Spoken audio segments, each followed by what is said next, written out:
खबर अपने नाज़रीन तक पहुंचाएंगे। इस्लामाबाद हाई कोर्ट ने गिरफ्तार पीटीआई रहनुमाओं के जिस्मानी रिमांड का फैसला कलअदम करार देने की दरखास्तों पर फैसला महफूज कर लिया है। ये फैसला कब तक सुनाया जाएगा, जानेंगे डॉन न्यूज के नुमाइंदे उमर मेहताब बर्नी हमारे साथ मौजूद हैं।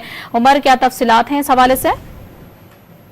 जी बिल्कुल, इस्लामाबाद हाई कोर्ट ने पीटीआई के गिरफ्तार रहनुमाओं के जिस्मानी रिमांड का फैसला कलअदम करार देने की दरख्वास्तों पर समाअत की। दौरान समाअत प्रोसिक्यूटर जनरल अदालत में पेश हुए।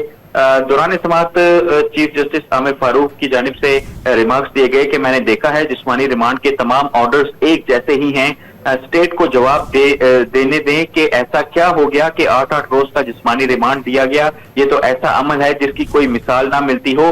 प्रोसिक्यूटर जनरल की जानिब से एफआईआर जो है वो पढ़ी गई, जिस पर चीफ जस्टिस आमिर फारूक की जानिब से ये कहा गया कि इस एफआईआर का जो ऑथर है वो भी दिलचस्प है। ये इस्लामाबाद पुलिस है या रजिया है जो गुंडों में फंस गई है। इस्लामाबाद क्रेडिट देना होगा कि बड़े अरसे बाद अच्छी कॉमेडी देखने को मिली है। जिसने भी ये एफआईआर लिखी इसने अच्छी कॉमेडी लिखी है।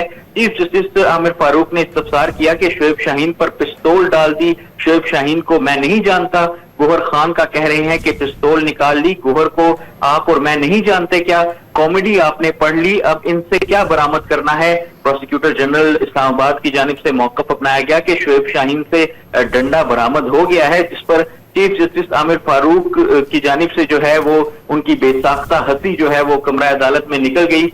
दलाइल मुकम्मल होने के बाद अदालत की जानिब से पीटीआई रहनुमाओं के जिस्मानी रिमांड कलअदम करार देने की दरख्वास्तों पर फैसला महफूज कर लिया गया। जी बहुत शुक्रिया तफसीलात से आगाह करने के लिए आपका।